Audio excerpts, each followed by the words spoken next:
বিৰিঘৰ বীৰিণাৰ অপাৰ সফলতাৰ পিছত 2023-24 নাট্যবৰ্ষ ৰাজমুকুট থিয়েটাৰৰ আন এক ব্যয়বহুল আয়োজন।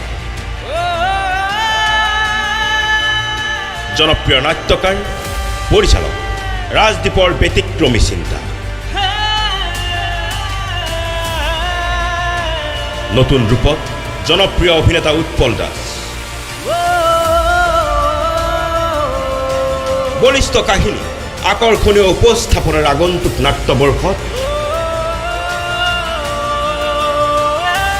ৰাজমুকুটৰ মঞ্চলৈ আহি আছে ৰাজদ্বীপৰ নতুন নাটক ব্ৰহ্মচাৰী।